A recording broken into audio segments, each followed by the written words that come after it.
Hello all. So I'm on this 2012 Toyota Corolla and I got to change out the air filter, so I thought I'd make a video on it and show you how you could do it real fast.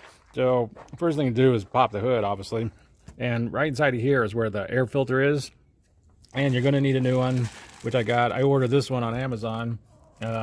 If you want, I'll put the links down below where you can get one if you want to check that out. But to change this is really easy. There's just two clips. So there's one right here on the right. You just pop down, and then there's another one back here. Hopefully you can see that. Okay, maybe you can see that. And then I'm just gonna pop that back. Then I'm just gonna pull it towards me. This hose over here is still gonna be attached, so you know, we just have to work with it a little bit. And just pull it out. Then I'm just gonna slide. It's hard to do with one hand.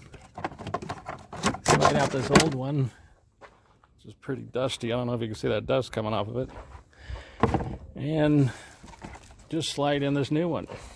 And one thing you can do is make sure there's not too much dust inside the bottom of this and clean it out if there is. So I'm gonna go ahead and do that real fast. Okay, so I got it cleaned up. I wind up cleaning up the outside too.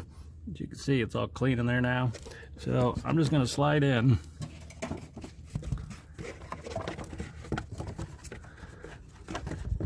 So your new filter, put it in place.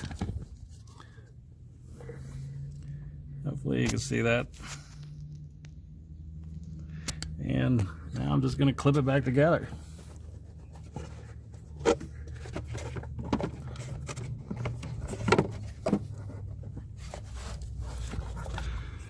Clip the two clips back. There's that side. And there's that side.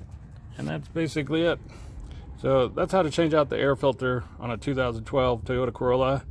If you have any questions, ask me below and I'll try to answer them. But if this video helps you, please click like, please click subscribe, and have a good day.